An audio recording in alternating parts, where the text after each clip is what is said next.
Hello po mga friends, magluto po tayo ng busok seaweed salad. Ito po, hugasan muna natin mga friends para hindi siya 50 pesos lang po ito mga friends. Nabili ko ito sa sa market dito sa amin. 50 pesos. Madami mga friends. 50 pesos lang din. Kanina gusto.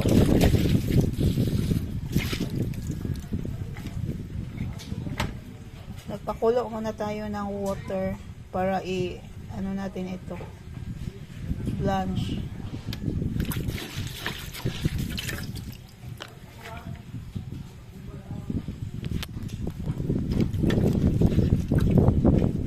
Tingnan natin kung kumulo na. Okay, kumulo na mga friends.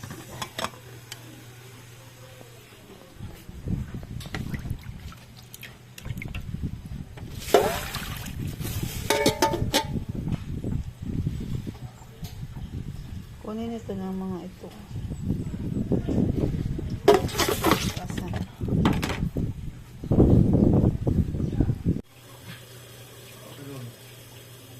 Pakuratan rin natin.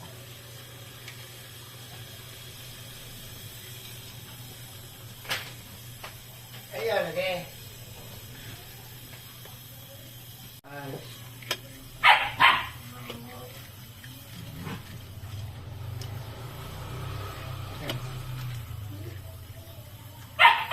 Ano po kaayo mga friends? Ay, i-half na lang.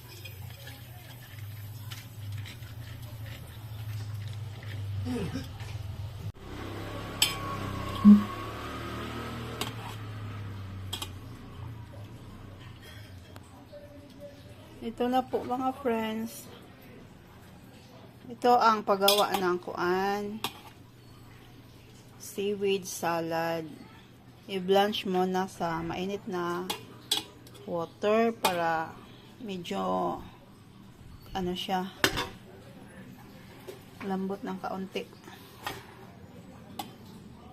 Kumain ba kayo ng ganito mga friends?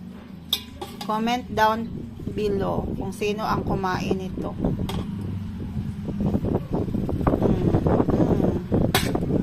Pwede na itong makain kahit wala pang mga ricados. Sarap. Mga friends, ako na nang gipakuratan sa na tubig. Wala asa man ako yabuin. Dagan man is.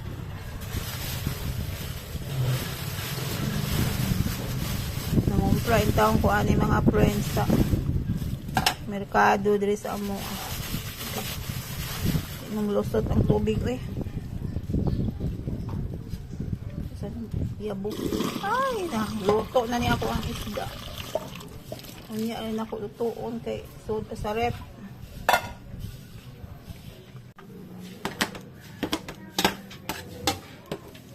Lagi pino na akong maayo mga friends kay para gawin maniwin na pa may daghang mga itom-itom.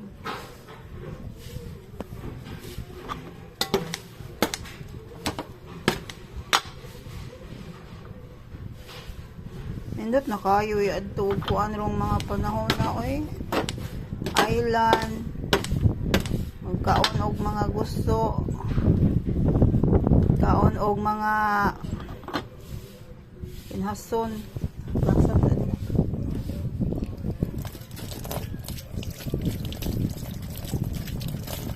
nasa po kumaadto nga island ay nga ay mga kuan daghang gusto pagahaw ambot pabay gusto sa haw daghang kinason sa Nasingin Island Nasingin og sa Guliyaw Nasingin Island daghang kaayo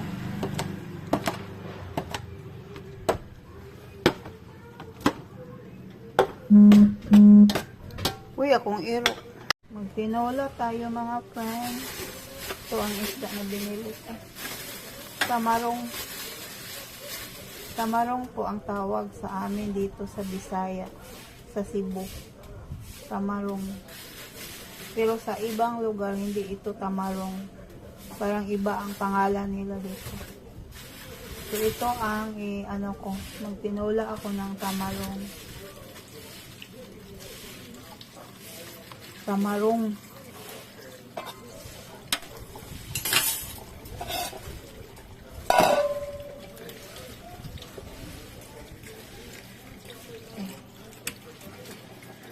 Dandahan muna tayo mga friends para hindi tayo masamad.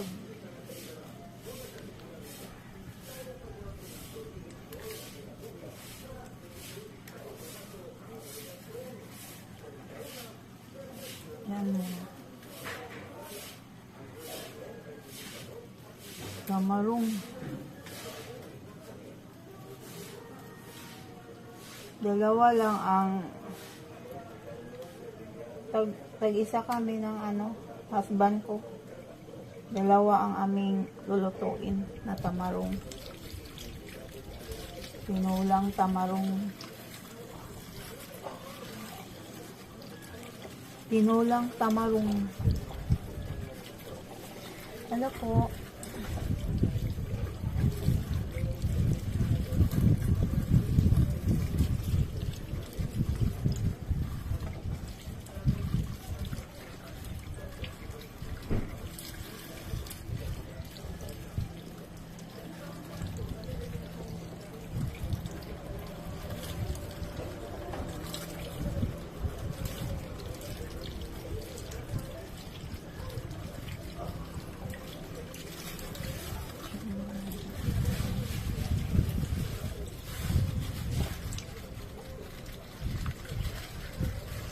Tag 180 po ang kilo nito sa amin ngayon.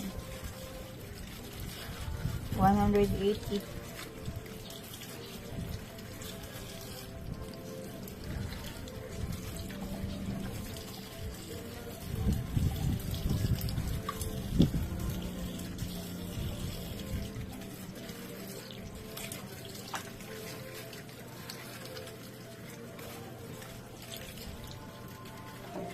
Parang hindi na siya masyadong fresh.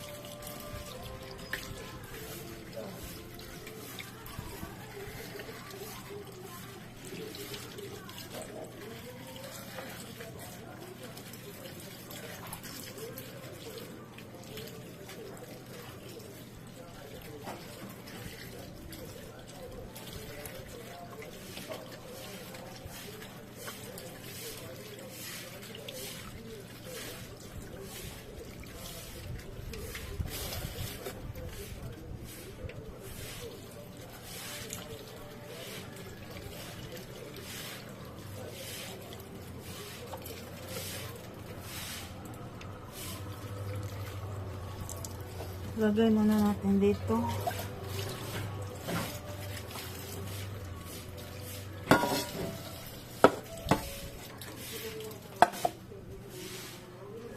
May dog. Oh. Very hyper dog. Very hyper ka, Grace? Very hyper? Ha? Ah, hyper man ang ako ang doggy. Oy.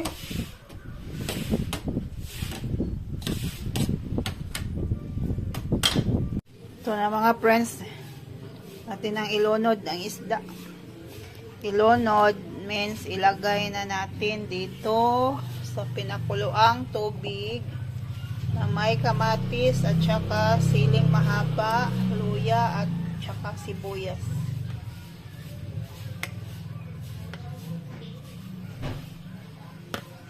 Yan. Ito ang ating gusto na hilaw. Ito ang luto na. I-blanch ko na ito sa mainit na tubig. Ito i-keep muna natin. Sa susunod na araw naman ito, lagay natin sa ref. Takpan natin. Hanatin muna mga friends na asin. Ito asin. At saka white pepper. Ito, white pepper. Hindi ako maglagay ng MSG. Ano ba yan? Kayong mga timpla na mga hindi healthy. Ayoko sa ganyan. Sa edad ko ngayon, natuto na akong hindi gumamit ng mga pangpalasa na hindi healthy. Ito lang, asin at saka pepper. At magsalang tayo para sa dogi. Ito ang sa dogi. Kay Grace. Ito po ang kay Grace. Lagyan natin ng water. Wala itong asin mga friends. Walang timpla. Ang ulam sa aming dogi, hindi namin nilagyan ng asin. O kahit ano-anong ilagay na pampalasa. Ito lang, water lang. Salang natin ito mga friends. Ito naman para sa ating seaweed sa guso.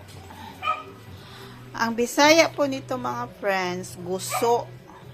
Ito po ay guso. Ang tawag sa Bisaya nito na klase sa seaweeds. And then, mayroon itong color brown. Yung color brown, pang ano yun, export yun. Para gawing mga slippers, mga kahit ano, basta export yun. Ito ang para ano, kilaw. Para kainin. Pero makain din yung brown. Pero ano siya, medyo siya makapal. Hindi kagaya nito na mga kuan lang siya. Maliliit. Kanyang. Ito na po mga friends. Luto na ang ating tinulang isda na tamarong. Kunin natin ang ano. Bumula-bula.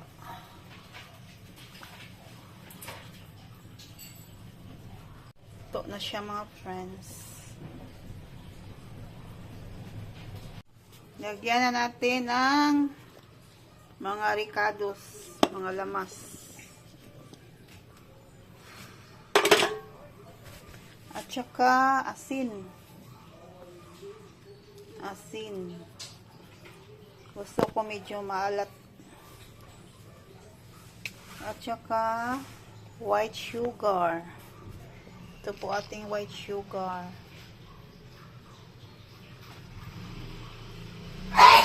Sugar. At saka white pepper. Meron po tayong white pepper. Ito po ang ating white pepper. Nakasulod lang sa ano.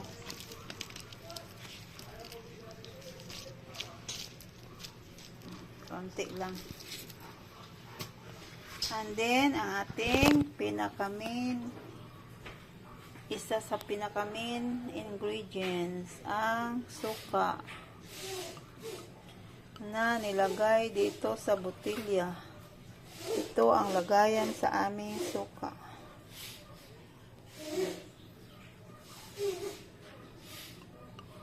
Dagdagan natin.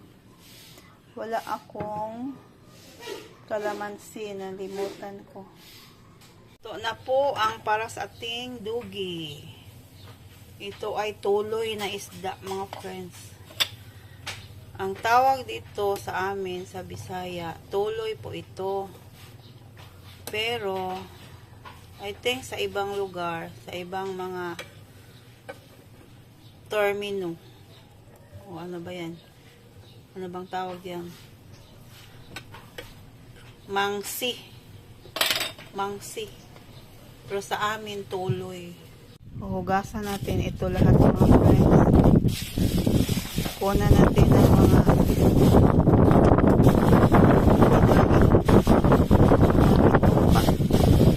kasi ilagay natin ito sa ref. Mga isang linggo po itong ulam natin. Ito merong ito sa amin. Ito ang kadugi. Dito mga friends, ito ang tuloy na isda or mangsi sa ibang lugar. Garmangsi ang tawag niyan. Hindi na siya masyadong fresh. Kasi hindi ka makakita ng fresh dito sa amin. Pambihira lang ang fresh.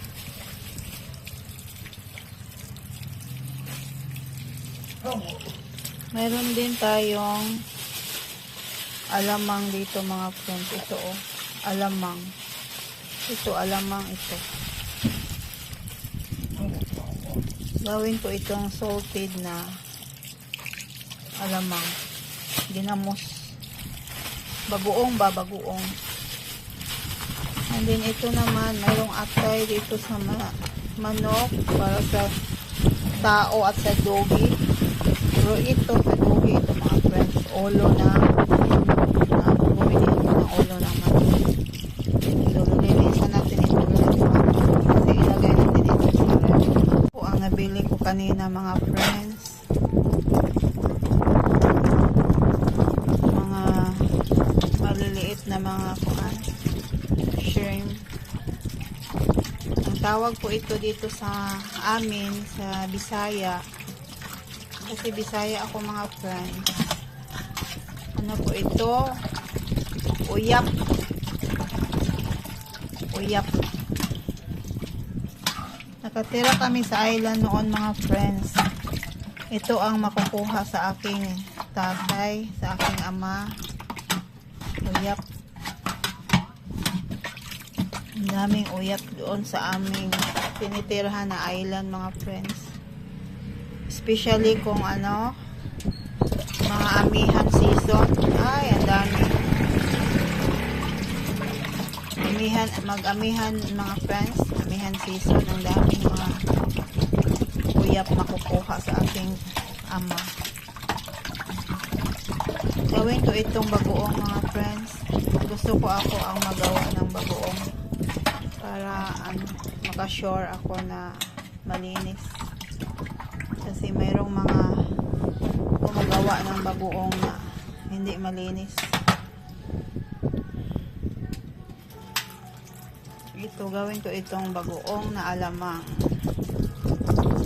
Lagyan natin ng onion at saka garlic para mabango. Okay na ito mga friends. Patuon sa nato yan. Patuluin. Patuon. Ito na po ang ating salad na guso. Tikman natin mga friends ha. Teka muna. Sarap. Ito atong tinula na tamarong. Muna niya ito ang gusto mga friends. Tagbaw yung kaon sa nalian ni ron. Huwag ko pretensya. Hindi kahingaon niya akong kaoban diri. Tamarong. Tinulang tamarong nga dili na labas. So, why laing mahimo? Okay. Kuan. Yun na lagi labas eh. Bahala na ng isda diha. Ito na po mga friends ang ating uyap. Tinutulo ko ang tubig para hindi masali sa paggawa natin ng bagoong. Ilagay ko muna dito mga friends ang ating uyap. And then lagyan na natin ito ng maraming asin. 1 2 3 4. Haluin muna natin mga friends. Haluin. And then lagyan natin ng bawang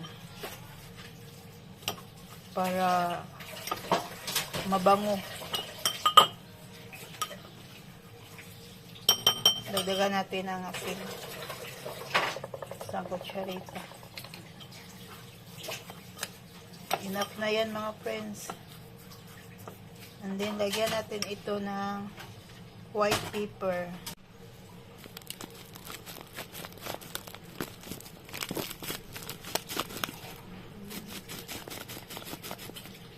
Yan. Unti lang mga friends. Haluin natin ito ng mabuti para hindi siya mabaho. Tapos na mga friends.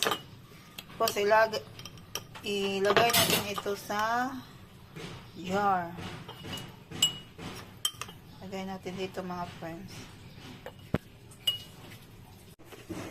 Ito na po ang ating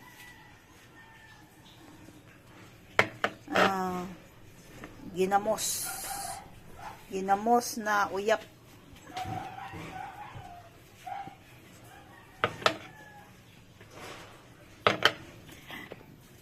Gusto ko ako ang magawa mga friends ng bagoong kasi kadalasan sa market ang bagoong nila nilagyan ng food coloring. So hindi ako gusto na mayroong food coloring. Hindi ko gusto kumain ng pagkain na mayroong food coloring. So, tingnan natin after 2 weeks, mga friends.